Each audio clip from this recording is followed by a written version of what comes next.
Thank you very much, ladies and gentlemen, for joining into this wonderful video today.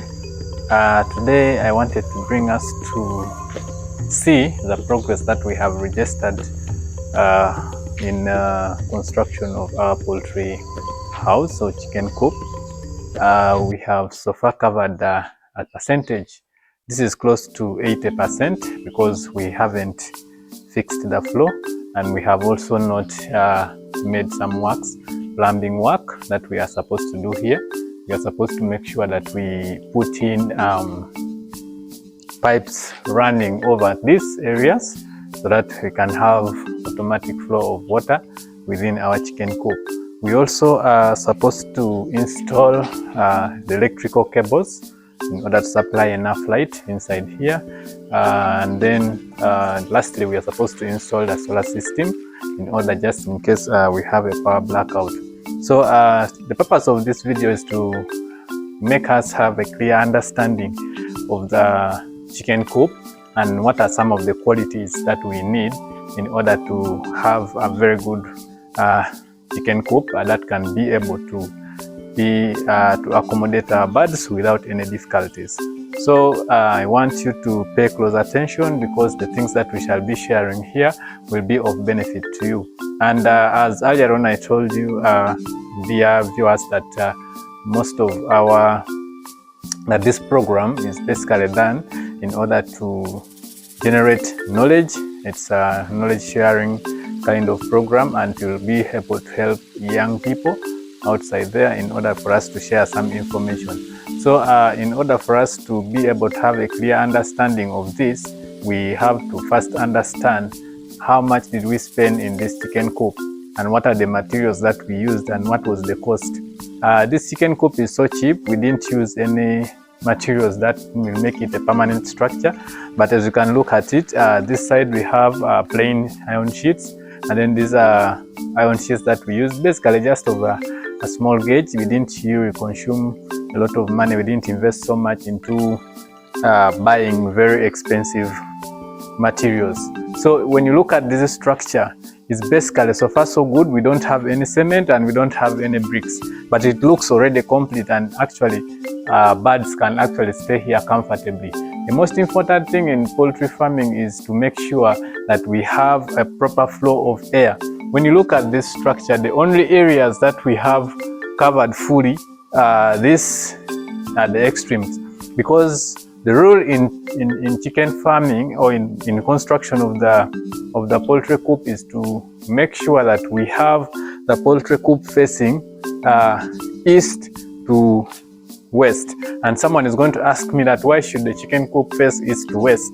The reason is to make sure the east is where always the sun rises from, and the west is where the sun sets. So if you are very conscious, right now the sun is to the west, we are almost close to sunset, and if you look at our chicken coop, we don't have too much sunshine inside here.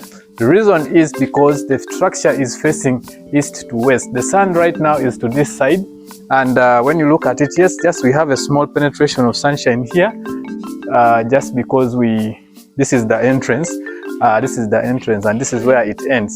So if we are having a small penetration of sunshine, by the time we put up a door here, we shall be able to control how much sunshine is entering inside. But from these areas, there's nearly nothing that is entering here in form of sunshine. So when you look at this in terms of quality, we have scored, because if sunshine keeps penetrating inside, it's going to raise the temperatures of the chicken coop, and the birds will not be comfortable. One other thing that you have to know about the direction is that normally the wind tends to blow. The biggest part of the wind tends to blow from east to west, and in rare occasions in this area we get wind blowing from the north to the south. So when we cover these ends, the western side and the eastern side, if we do cover them, we shall have a controlled wind and controlled sunshine entry inside the chicken coop. So that is for the sake of the direction. When you look at the patterns or how the engineers did this particular coup. Look, when you look at the roof, this is around 7.5 feet high. Okay, so the 7.5 feet high from my head, right, from my feet to this frame here is 7.5. So the 7.5 feet are supposed to give us an access and enable us to control the heat. In the dry seasons, when the temperatures extremely go high, we shall be able to control how much heat is reaching the birds from the top. Okay, we don't have, because if this coop is going to accommodate close to 1,500 birds, it will be congested. And then also, if we have the roof close to them, the heat generated from the birds and from the manure, from the chicken droppings, and the ammonia that will be generated from the chicken droppings mixing up with the husks, we shall end up having issues. So we are trying to minimize all diseases. When you look at this, I will apologize. You look at it that it is slightly raised. It is slightly raised from the ground because we have tendencies of thieves around. However, the engineers had already explained to them that let the other side be raised and then this side be low. We expected this structure to have a flow of air up to this area so that we can have our birds as comfortable as we can. But that will be worked on and modified. That's the beauty of constructing such a structure. Cheap and affordable, and you can do it in the fastest time. This structure was only constructed within 1 week's period, and that's why I'm telling you, birds don't need any special attention as long as the place is comfortable and security is well sorted. So that is one thing that you have to know about the chicken structure. So gentlemen and ladies, dear viewers and dear subscribers, our next move is going to be to make sure that we have a plastered floor, and immediately after plastering the floor, we shall put a small veranda to control the water flow outside there so that we don't have our iron sheets damaged. This structure can serve us for at least some period that at least can bring back the money, and we shall be able to modify it later on. The beauty with this structure is that as we get the money, as we move forward, we can keep constructing pillars. Okay, someone is going to ask me, why doesn't the structure have enough pillars in the middle? The structure was given, when you look at the distance between these pillars here, okay, there was enough support that was given to the structure from the external side, and that is why we are having we don't have pillars in the middle. However, in the future we intend to construct brick pillars because we intend to expand this structure. We have enough space outside that you'll be able to see. We intend to construct enough space, enough pillars in the middle here, and also expand the structure as we are making it from the semi-permanent to the permanent structure. That is when business grows and is able to feed in itself. At this point, we are trying to work under minimal resources. So right now, someone could be asking me, how much does it cost to construct this type of chicken structure? This type of chicken structure is affordable. Anyone can afford it at any cost, for as long as you have given yourself time and proper analysis of the budgets that you have. The best approach would be if you had enough savings and then you have planned well. Because when you look at this, this is made in 2 different halves. We have it one halfway done, and then that was also done as an expansion. So that's why you're seeing this lifted up. When you combine these 2 phases, we had closed iron sheets took a few dollars, and then when you put in the wood, it also contains, it takes us a few dollars. So when you add up the figures, it doesn't really take much. The most expensive item in this structure is the poles, the eucalyptus poles, because we needed poles that can give our structure the best outlook, the best positioning, and also can withstand the best pressure. In case the winds are supposed to come, then we shall be able to control how much wind in case the roof is to be altered by the heavy winds. So this structure here, as you see it, is as cheap as you can see. We also used wire mesh. We used quite a number, but it didn't take us as much as someone may think that is so expensive. We also used the chicken wire. We used 6 feet chicken wire for a reason that we wanted to control it. This wire, for example, you can see it ends right down, it comes right down here. The reason for this is we wanted to give it a future expansion. In case we were to eliminate this iron sheet to give in more air for the birds, we have the chicken wire already inside here. The wire mesh is ending here, then the chicken wire from inside. The reason as to why we have wire mesh inside at the outside is to prevent ourselves from predators and those animals, stray animals that can easily attack the birds inside here. We have some wild animals around, that's why we do have the wire mesh outside. And then the chicken wire inside is to control from the small animals. For example, birds can easily affect our farm in one way or the other. All of you know that we do feed these birds with maize bran, and for us, being in a place with multiple trees around, we have also very many wild birds around. Birds also fall under poultry, and the diseases that affect them basically affect the birds in your poultry farm. So when you're constructing your chicken house, it is important for you to value and make sure that you have controlled the birds from entering the farm. In most cases, they do want to enter inside your farm and compete for the feeds, especially the maize bran, the water that you're giving these birds. So we don't want to give them access, and that's why we have very small openings from the chicken wire, so that we don't have any external birds coming in, because their droppings alone could end up giving us coccidiosis, fowl pox, and very many other diseases that come with poultry.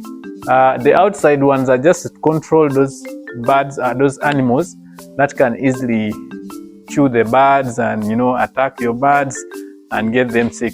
So that is our chicken house for you. And the figures for really constructing this chicken house, this one in particular took us 7 million Ugandan shillings. With 7 million Ugandan shillings, just imagine how much do you intend to get from a chicken structure. In most cases, when you YouTube, you will find people have exaggerated this structure. Someone said it's 20 million, 30 million, but this is a simple, cheap structure standing at 7 million. But we are at 98%, and that means there's still work to be done. We have to put the floor, and then after putting the floor, we have to go up and do the plumbing work. After the plumbing work, we are doing the electrical installation, solar installation, and lastly, in order to ensure that we have proper farm security, we are going to install CCTV cameras. Someone is going to ask me, why would you install a CCTV camera in this farm? My dear, right now, the only way you're going to solve the problem of insecurity with the workers and to avoid conflicts with your workers is to install a CCTV camera. We know controlling human beings is basically very hard. I had a friend who started a farm, and when he started his farm, he was able to, you start with 1,000 birds or 500 birds, and then you find this scenario where you get yourself, each day birds are reducing, and you're not seeing where the birds keep going.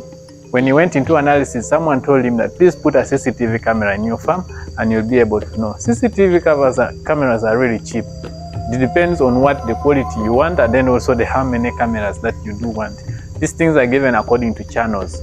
So just imagine this guy was struggling, and when he put a CCTV camera, he shared with me a recording where one of his workers was always hitting birds and burying them under the sawdust that was put, and at the end of it all, it turned back to him.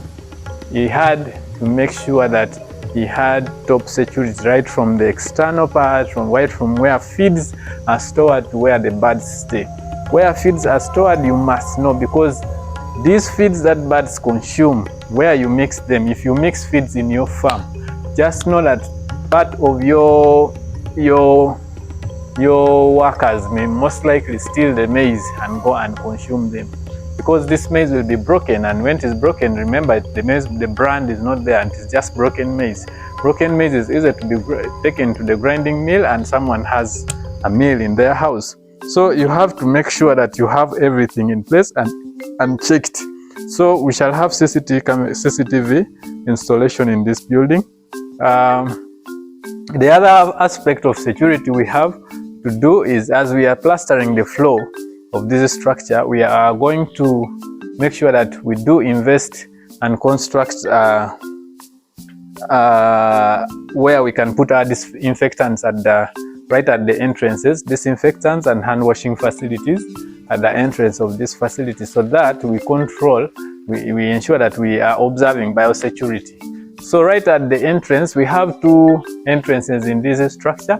There is one right there you're not able to see because of the positioning of the camera, and then also we do have this entrance. The reason that's why we have two entrances here is by the nature of the building. It's really a very long structure, so we can even partition it right. This is the middle part of this structure, and when we partition it, you realize that we can have close to 800 birds over this side and also close to 800 birds on the other side. So just depends on what we shall be keeping. If it is layers, most likely it may take less space, but broilers, you know, we do not congest them a lot because of their nature. One other thing, after the construction of those hand washing facilities and the food bath areas, we have to make sure that we do control entry from the outside. You know, in order for us to observe proper security, we have installed a fence, we have a wire mesh that has been installed, and then also have put a live fence outside the wire mesh and some thorny fence in order to control individuals from easily accessing the farm. So colleagues, please, this farm is not only being driven by me. However, I need guidance from very many people. If you do observe that in this structure, based on your experience, that there are certain things that need to be changed, we are open to your contributions, because this is the Farmers Hub, where farmers come and put in ideas, where young people come and do research, where young people come and build up their ideas and be able to develop and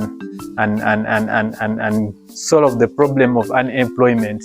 As you know, as young people, we constitute the biggest population in Uganda, and by having the biggest population, we are the ones with the burden of taking care of the old and young population, and at the same time, we also have the burden to take care of ourselves. The challenge we have now is the unemployment that is raging the country. Everywhere we go, you are going to cry about unemployment. If you're young and you're outside there, you're privileged or you're blessed to have something within your hands. You need to do something creative in order to empower the other young people, so that we have a collective transformed community that can be able to sustain. And self-sustainability should be the target for every young person. We shouldn't be beggars all the time. We should be able to build a generation that is able to pay taxes. Merely, if everyone can pay taxes, then our government cannot be going to outside there to look for loans to make our roads, to give us electricity, to give us proper water, to give us proper housing. So all these things come back to us. I know we cry a lot about government Riambe, but please, we need to wake up and do things on our own. Let government find us moving. So I'm trying to invest as small as I can, depending on what I have, so that I can be able to change the livelihoods of some young people, be able to employ some young people, and also transform. So any contributions from out there for the good of this cause are welcome. I will do appreciate so much, because we intend to have skilling of young people. Thank you very much for watching. Thank you very much for adhering and following the conversation. I will be waiting for your comments and likes. So please, your comment please should be able to supplement on some of the things that we need to do adjustments in our structure before we can proceed to have birds and start the processes. So it's a step-and-step process. Mistakes are common, but please let us make sure that we keep those comments coming in so that we can build up, because there is yet a lot that we need to develop out there. But through the knowledge of those that have been exposed, we shall be able to grow. Thank you very much for watching. I remain your host, Isaac.